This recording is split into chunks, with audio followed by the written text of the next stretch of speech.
Welcome back to our channel, where we provide updates and undisclosed narratives on Catherine, Princess of Wales, and her royal family. We are excited to share the following news. 27-year secret unsealed. Prince William exposes King Charles' coffin promise to Diana. Concealed inside the basement archives of the royal household, secured by many levels of biometric protection, inaccessible even to the highest-ranking courtiers, resided a closed steel box. The vault remained unopened for 27 years. Within the box resided a solitary paper inscribed on thick parchment and sealed with wax emblazoned with the insignia of the Prince of Wales, dated 1997. For over 30 years, the contents of this letter were known just to three individuals: the King, the Archbishop of Canterbury, who observed it, and the spirit of the lady for whom it was composed. However, a fourth individual is now aware. In a development that has reverberated across the House of Windsor and jeopardizes the narrative of contemporary monarchy, Prince William has finally broken the silence. The contents of that solitary piece of paper constituted a secret more meticulously safeguarded than state intelligence and more thoroughly monitored than any royal financial scandal. It constituted a coffin promise, a collection of pledges said in the face of mortality, articulated at a time of profound unrestrained sorrow that has pervaded King Charles Roman III's life thereafter. While Princess Diana's corpse was in state at St. James's Palace, Charles undertook an action that remained undisclosed to the public. Overwhelmed by the enormity of the catastrophe and the burden of his guilt, he inscribed grave pledges about truth, his sons, and the secrets interred with the people's princess. However, time, as often occurs within the royal family, tends to diminish recollection. It is a edynstambildcished in secrecy are fesseldeven, energy and fluctutions disagrests in the presence of obligation. For over 3 decades, the world has pondered what could Charles have possibly vowed alongside Diana's coffin. What facts had he pledged to disclose? Why, after all this time, is William now bringing those commitments to light? This is the undisclosed narrative of the document that alters our understanding of Diana's demise, the siblings who have never spoken in years, and the monarch who pledged an oath he never meant to uphold.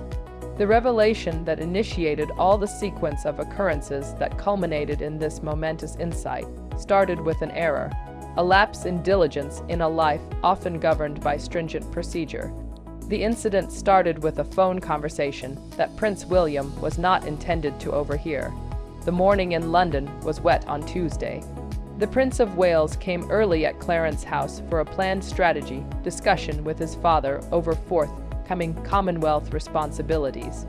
The meeting was anticipated to be standard, a mundane examination of the schedule and an alignment of calendar commitments. William, avoiding the ostentation of a formal entry, entered by the private garden access, as he had often done since his youth. As he traversed the hallway leading to his father's private study, the substantial oak door was slightly ajar. It was at that moment that he perceived Charles's voice. It was elevated, disturbed, and quaking with a frustration that William had never seen aimed at anybody but press officers. William halted, his hand suspended over the metal doorknob. His instinct, refined over years of maneuvering court intrigue, urged him to listen. "I told you that the paper remains sealed," Charles retorted into the receiver. "No exclusions. I disregard the attorney's opinions about the 30-year disclosure obligations." The promise was intimate and continues to be confidential. William's inquisitiveness swiftly transformed into apprehension.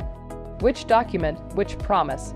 He remained still in the corridor, the sound of rain striking the window panes obscuring his respiration. Charles persisted, his voice descending to a more urgent, frantic tone. "If one of my boys were to discover what I wrote that day, it would obliterate the tenuous connection we now have. Certain facts are best interred with the dead." William had a sudden sensation of dread. The consequence was daunting. He retreated from the door silently, his thoughts racing, and exited Clarence House without disclosing his presence. The meeting may be postponed. At this moment, he needs comprehension of what his father was concealing that was so volatile it may obliterate their family. William contacted his private secretary from the security of his vehicle. His voice remained calm. However, his knuckles were pale as he clutched the phone. "Is there any paperwork in the royal archives from the week of my mother's burial that is subject to restriction or sealed under a privacy order?" he inquired. The secretary, perceiving the seriousness in the prince's tone, vowed to conduct an investigation with the highest level of confidentiality. William awaited his apprehension increasing with each hour that passed. The reply arrived 2 days later, presented in person at Kensington Palace. A sealed document existed. It was classified under the utmost degree of restricted access, dated 3 days subsequent to Diana's death in September 1997. The document was designated as a personal memorandum of the Prince of Wales, authenticated by the then Archbishop of Canterbury, and inscribed with a stringent directive to remain unopened without formal consent from Charles himself or a legal mandate posthumously. William's secretary sent a stark warning. Unauthorized access to the document would be legally unfeasible. The constraints were unequivocal. William understood that he could not just insist on seeing it. His father would either deny or worse obliterate it if he felt threatened.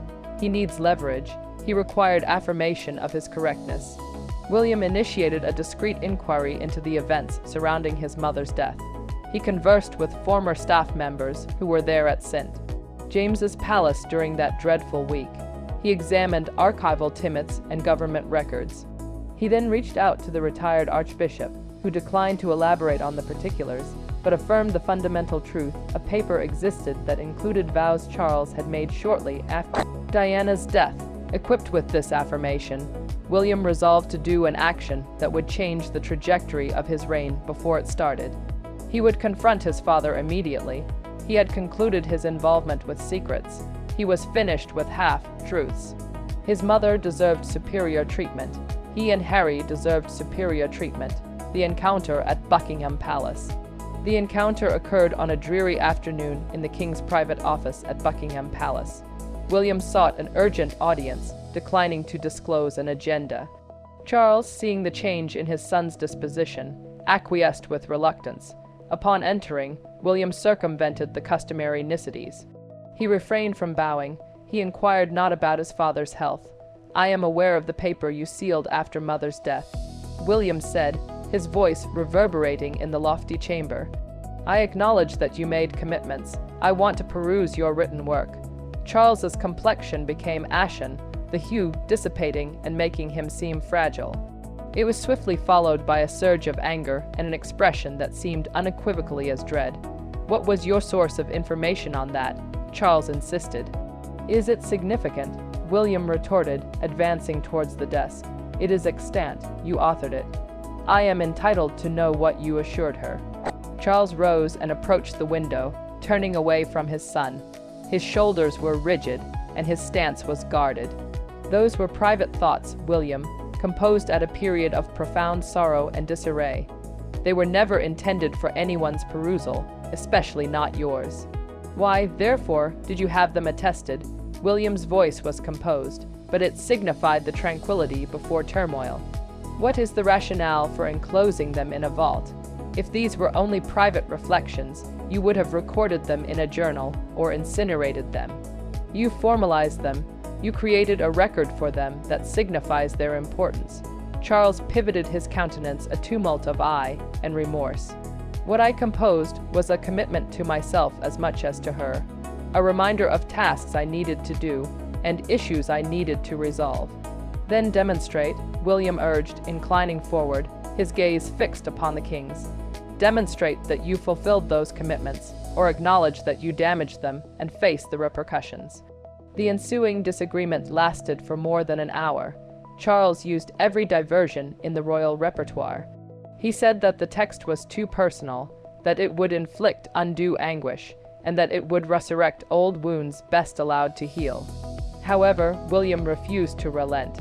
He presented his options. Either his father voluntarily disclosed the paper, or William would direct his legal team to seek a court order for its release based on hereditary rights. Charles was acquainted enough with his son to see that this was not a ruse. A court dispute on a confidential document related to Diana would incite a media frenzy, surpassing any crisis the family has seen in decades. It would irreparably harm the monarchy. Defeated and fatigued, Charles ultimately acquiesced. "Very well," he murmured. "Do you want to read it? We will go to the vault. However, understand this, William. Once you have read my words, you cannot unread them. Certain pledges include painful realities about your mother. Are you ready for that?" William acquiesced without reluctance. "I have devoted my whole life to confronting hard realities about my mother. One further instance will not incapacitate me. What will devastate me is living with deception and falsehoods." Charles gazed at his kid for an extended while before retrieving his private phone. "I am accompanying my son," he informed the archivist. "We are unsealing the memorandum from September 1997, the repository, and the fractured promises." 20 minutes later, the father and son stood in a climate-controlled vault situated deep under the castle. The atmosphere was brisk and wry of dust and aged paper. The archivist, with shaky hands, presented the steel box to the king and withdrew. Charles shattered the wax seal. He handed the discolored sheets to William. William perused the paper twice. With each iteration, further layers of treachery and shattered trust emerged. The pledges were enumerated, inscribed in Charles's unique, cursive handwriting. Each item was dated and specified. Promise 1 started with seeming simplicity, although its ramifications were catastrophic. "I pledge to disclose to William and Harry the whole truth on the night of their mother's death, not the expurgated form. All my knowledge of the event's security, deficiencies, and judgments taken that night. When kids reach an appropriate age of comprehension, I will engage them in a discussion and address all their inquiries with complete honesty and transparency." William's hands gripped the paper firmly, causing it to wrinkle. The discussion never occurred, not at reaching the age of 18, not at the age of 21. Never. His father had consistently addressed Diana's death in ambiguous passive language, always avoiding direct inquiries and upholding the official account of a tragic accident. Any efforts by William or Harry to explore more were dismissed with assertions that it was too traumatic to revisit. However, this article indicates that Charles had knowledge he intentionally concealed. Promise 2 delves more deeply into the present condition of the family. "I pledge to maintain and sustain the bond between William and Harry. Regardless of the tensions that may emerge between them, I shall remain impartial. I will never let them grow alienated like I grew alienated from my own siblings. Their mother prioritized their closeness above everything else. I will fulfill that request even when it becomes challenging or unpleasant for me."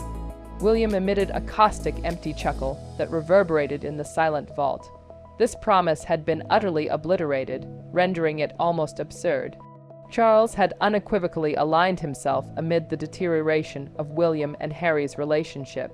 He excluded Harry, unconditionally endorsed William's status as heir, and made no substantial attempt to reconcile the divide. Diana's desire for her sons to be intact was disregarded the instant it became politically problematic for the crown. Promise 3 unveiled a philosophical treachery. "I pledge to guarantee that Diana's voice and principles remain fundamental to William and Harry's upbringing and their comportment as royals. I shall not let the institution obliterate her impact or disregard her methodology about royal responsibilities. She transformed our family positively, and I will ensure that this shift is enduring, not undone after her death." William reflected about his upbringing subsequent to 1997. He contemplated how the warmth and approachability his mother had infused into royal life had been methodically eradicated. He had been directed towards tradition, formality, and the stiff upper lip, distancing himself from his mother's emotional intelligence. The institution had exerted much effort to eliminate her influence, and Charles had acquiesced. Promise 4 was the most incendiary. "I pledge to disclose to William and Harry upon their reaching adulthood the whole veracity of my relationship with their mother, including the extramarital encounters, the chronology of my renewed connection with Camilla, and the institutional forces that led to the dissolution of our marriage.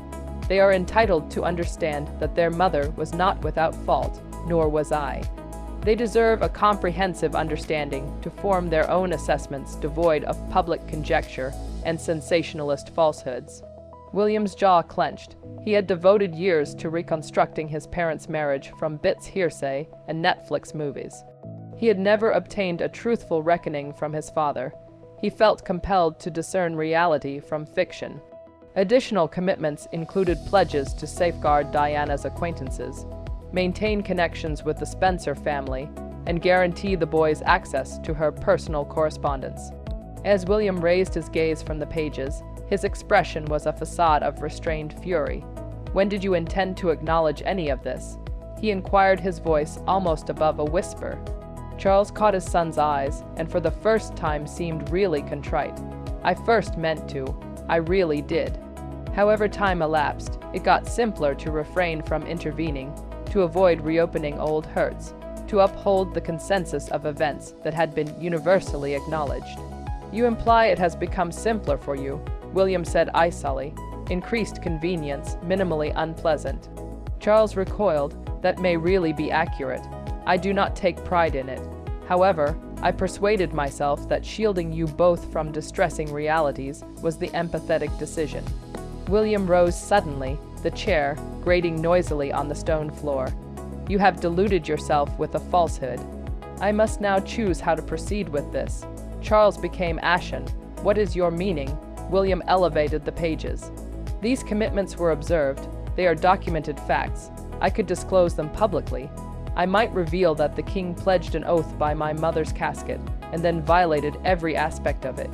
The ensuing hush was oppressive. In that instant, Charles seemed to age a decade. "You would annihilate me." "You have shattered these promises," William said, his tone profoundly subdued. "I am contemplating if the world merits such knowledge." Charles collapsed into a chair, his head cradled in his hands. "What do you want from me, William?" A formal expression of regret, public disgrace. William resumed his seat, his eye yielding to a deep fatigue. "I seek the truth, the ultimate and comprehensive veracity. I expect you to honor these commitments regardless of the delay of many decades. I want to ascertain all the information you promised to provide on my mother's demise. I want to comprehend the true circumstances of your marriage. Primarily, I need your assistance in mending what you let deteriorate between Harry and myself." Charles gazed upward. "Some of those commitments may now be unfeasible to fulfill. Excessive harm has occurred." "We start with what is feasible," William said. "We acknowledge that some harm may be irreversible. However, I will not let this paper return to the vault and be neglected for another 27 years. You have made these commitments, now fulfill them." The veracity concerning that evening. The first commitment to provide the whole truth on the night of Diana's demise proved to be the most challenging to accomplish. They reconvened 3 days later, this time in High Grove, Charles's refuge in Gloucestershire. They were apart from personnel and official quarters, at a location where they could converse without fear of being eavesdropped upon. Charles had brought documents he had kept confidential for years apart from the official police investigations. "Your mother contacted me that evening," Charles said, his tone laden with an enduring sorrows before the collision. "You were unaware of that, were you?" William shook his head, his throat constricted. "She was in Paris with Dodie, and she felt irate, not directed at me personally, but at the circumstances. The photographers had been unyielding. She had a sensation of being pursued. She informed me that she intended to do a theatrical action to escape from them. I advised her to exercise caution and to let her security personnel do their duties. She expressed amusement, stating that her security team was the issue and that she only desired one night of liberty." William listened intently, his fists clenched so firmly that his knuckles became pallid. "Did you never disclose this to anyone?" "I informed the investigators," Charles said. "However, they considered it extraneous to the investigation. The facts of the accident remained unchanged. However, it has plagued me ever since. I contemplate if I should have articulated my thoughts differently. Had I made her return home immediately, if I could have averted the occurrence." Charles opened a folder. He showed William the nightly security reports. They explained the disorder, coordination issues, and fatal decision to utilize an intoxicated driver. They also revealed a more disturbing fact. Diana had fired her experienced security guards weeks earlier at her own request. She preferred solitude over the less experienced and aggressive choices. They failed to stop the decoy scheme that night. Charles admitted that the palace knew about these security vulnerabilities. We did not intervene since she was no longer Royal Highness. We absolved ourselves. William learned this quietly. Thus, you say that she made unsafe judgments. You also gave her a position where she could make those judgments without protection. Affirmative, Charles said dejectedly. That is exactly what I am saying. Together, we were responsible. She wanted independence, wants separation. The institution wanted to eliminate her. She was vulnerable because of such pressures. Did you never think we deserved this information? William asked, shaking. Did you believe letting us think it was a tragic accident was better than explaining the true events? Charles also found a record of Diana's chat with her brother Earl Spencer days before her death. She voiced safety concerns, not paranoia, but legitimate concerns, unusual cars behind her, sensation of observation. Charles, shaking, stated, I failed to consider her fears with the gravity they warranted. None of us did. She died, confirming their fears. Even after our divorce, I have felt powerless to protect her. William raised his long, standing concern after a long silence. Do you think it was an accident, or did someone want her dead? Charles was cautious. Government investigations confirmed accident, speeding, drinking, and not wearing seat belts. Do I think others would have profited from her death? Affirmative. Did the security problems happen accidentally? Uncertainties plague me. Can't I prove anything? Negative. William did not want that reaction, but it was honest, more accurate than his father's words. His lost sibling. Keeping William and Harry together required more than words. We needed action. Over 8 months had passed since William last spoke to Harry. Allegations, memories, and emotional suffering ravaged their relationship. Harry lived in California, independent of monarchy. However, the coffin promise was clear. Charles promised to keep his sons together. You guaranteed, Mom, that you would avoid our estrangement, William told his father. It needs fixing now. Harry lives on a different continent, Charles said. He decided you are the monarch, William said. You have riches, influence, and the power to unify if you try. Therefore, try. King Charles hesitated to approach Harry. The initial meeting was cold. Harry doubted his father's sudden willingness to mediate. Harry's mood shifted when Charles said that William had opened a secret document and demanded family compliance. He agreed to meet on neutral ground. Next weekend, they met in a Scottish estate, and strong storm battered the lodge's stone walls. William arrived first, anxious. Charles then came looking older and exhausted. Harry arrived nervous, guarded, and uncertain. They sat by the fireplace. Silence lasted several minutes. The silence held years of pain. I called you both here because I made obligations following your mother's death. Charles said, unfulfilled vows. William correctly reprimanded me for this flaw. He regarded Harry. One of those pledges was that I would never alienate you two. Since it was her wish, I would work hard to keep you together. However, we find ourselves here. How will you handle this? Harry asked sharply. I want to be forthright, Charles remarked, about my flaws. I will leave you to talk. Harry's hatred increased when Charles said he preferred William as heir. He admitted to failing to protect Harry from the media. He allowed royal courtiers to divide themselves since it was easier than fighting the system. After finishing, Charles stood up. Now I shall leave you, but know that your mother loved you equally. She would mourn this breakup, and so am I. Left the room. Brotherly contact was raw. Harry whined about being the leftover. William struggled to understand Harry's stress. They argued, they shout. They really spoke for the first time in years. Do you remember, Harry said, misting, when we were kids and Mom made us swear we would always have each other's backs? William nods. Every night before bed. We really failed, didn't we? A nasty. Harry laughed. We did. William said, maybe it's not too late. The fix was not miraculous. They did not reject the past, but the ice broke. This unsealing changed everything. Prince William's decision astonished everyone in the weeks that followed. He revealed the coffin promise. Some of the material was too personal, but the heart. He faced the camera from the same chair where he had recorded previous remarks. William said, I want to tell you about a document that was sealed 27 years ago, his voice strong, a vow from my father near my mother's casket. He explained the discovery. He discussed honesty, family, and legacy oaths. He did not attack the king. Instead, he called it a reckoning and healing moment. My father made those promises with the best intentions. William said, life made keeping them harder than expected, but now we are working to accomplish them together. Too long have my brother and I been apart. Our mother would detest us now. Thanks to this promise, we are talking again. The answer was rapid and impressive. Hope emerged for those who had seen the family disintegrate with sadness. Charles followed with a statement. I made agreements I failed to uphold. King wrote, time undermined obligations I should have respected. My son was right to have me confront this. Recovery is our family's goal. It ends with an inception, not an ideal finale. Last week, Charles, William, and Harry met via covert video connection to mark Diana's passing. Examining archives, Charles releases the letters he promised. They are having difficult conversations about the past.